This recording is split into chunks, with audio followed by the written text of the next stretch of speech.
So this was a while ago. The new Glock, an AR-15.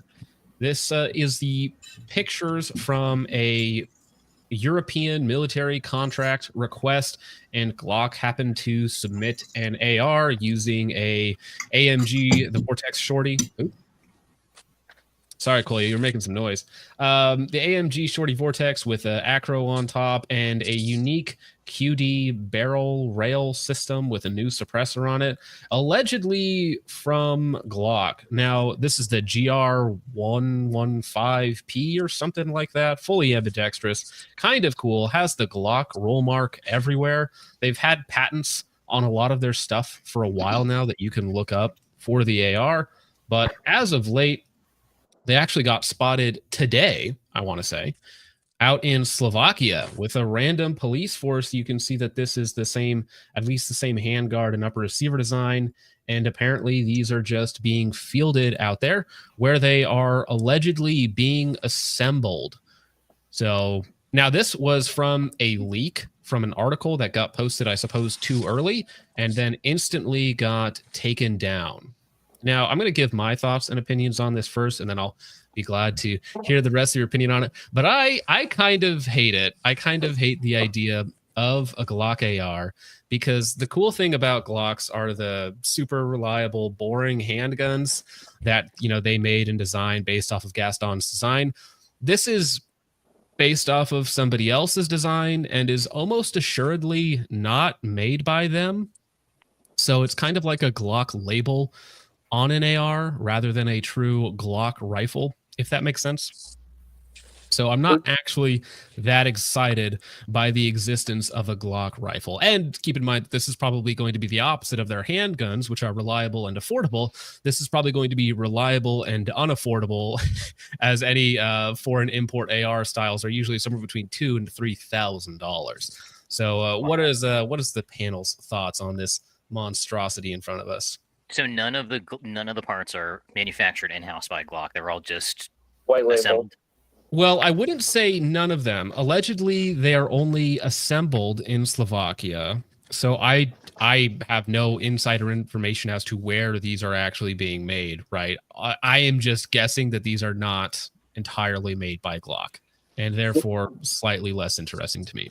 I mean, do you want to be hopeful and think that's HK white labeling the parts to Glock? Or do you think Glock took a page out of Sig's book, has all the shit made over in India and just assembled in Slovenia? Slovenia or Slovakia? It says Slovak Police. Oh, all right. So that's nice for Czech Republic. Yeah.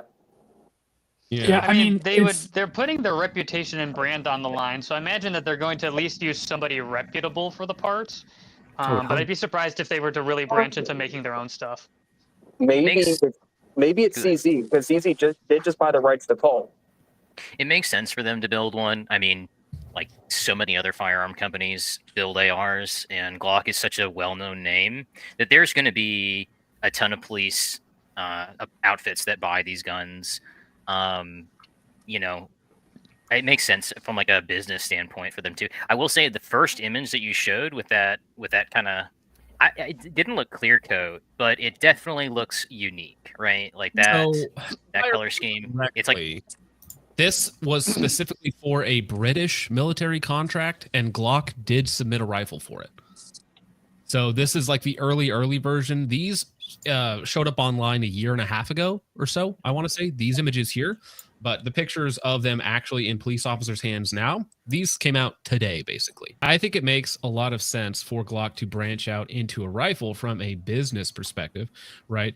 Because when they have only pistols, they can only win pistol contracts. However, the big money is in rifle contracts. And this opens them up to people that already have Glock contracts can go ahead and pick up this, and you can go pistol and rifle like SIG, for better or worse, is a total systems integrator, meaning that they supply the suppressors, the optics, the rifles, the pistols, the ammunition, all of it, right? They can do literally everything, and that's what gives them such an impressive market share.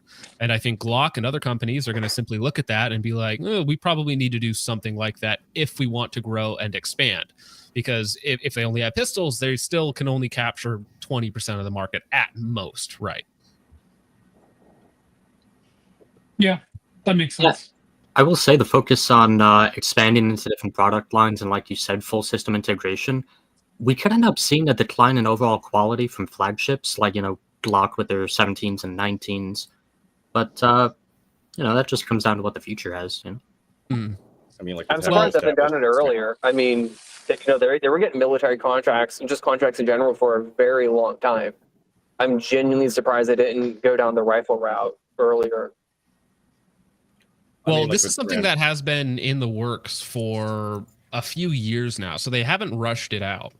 Now, the one interesting thing that you said there was that if they actually are having somebody else make and assemble the rifle so that they can just sell it under their name but maintain their pistol quality rather than try and do everything under one household and try and spin up their own QC to match their legendary pistol reliability, might actually be a good idea to keep the brands separate rather than try expanding it too fast.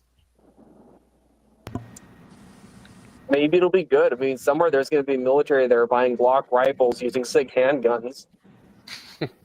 Yeah, alternate timeline. Just get it all from the same place, man. Yeah. I'm honestly, this is not as bad as what could be happening. Like, it is just a generic AR-15. It's not that impressive. I'm just glad Glock isn't like totally going downhill after Gaston died. It could still happen, but I feel like we're gonna start seeing more of this kind of stuff, different stuff that isn't just like polymer striker fired handguns, and hopefully they don't mess it up. Yeah, what a strange world would it be is if Glock's most famous product in 20 years is a rifle designed by Stoner rather than a pistol designed by Gaston. I was going to ask, do we know what like the value or price is on these, like what Glock is charging? No. So this is like first images weren't even supposed to be released yet. What they were for the contract, probably multiple thousands of dollars for the rifle, considering their competition was HK, CZs, whatever else it was top tier rifles at the time. So they are not going for a budget audience. These are full featured, interesting, unique, patented designs. They even have some of the pictures of their patents for like the new adjustable gas block system, some changes with the way that the bolted gas key interacts with the system. So they're not just making a generic AR, it is fully ambi as well, and it is not going to be cheap, especially if it's imported from Europe.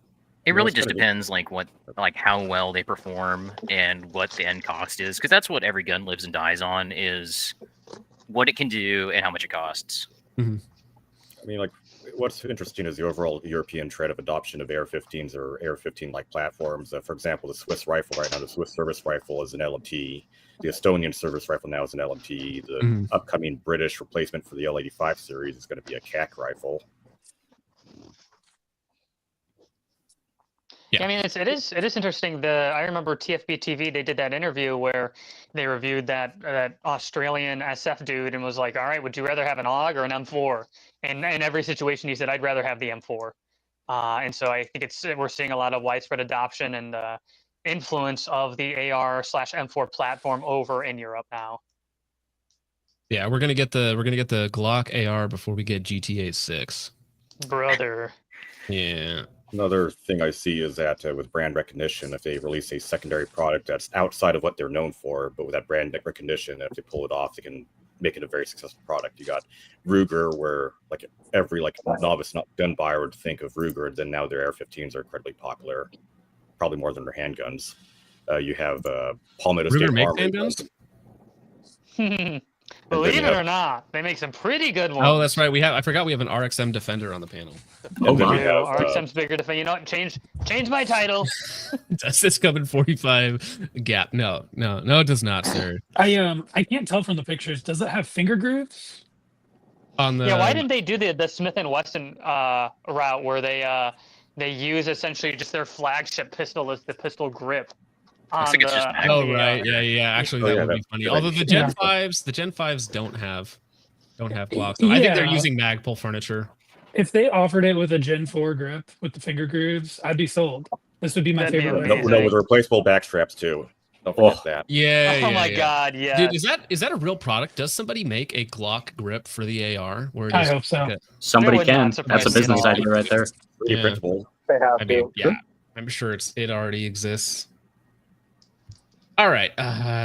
No, Kolya, you can't do that. Does it have Sorry. front and rear serrations? I just thought I would check. Yeah, no. I mean, it's technically serrated. It's got the new cool thing where they cut out all the middle of the Picatinny so that you can run your wires down it if you want. That was a big thing that Sons of Liberty Gunworks is doing. Looks like it's on the receiver too.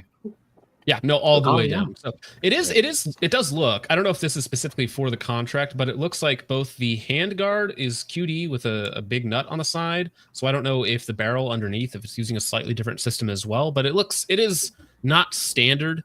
You know, there's a few cool things that they're doing with it. So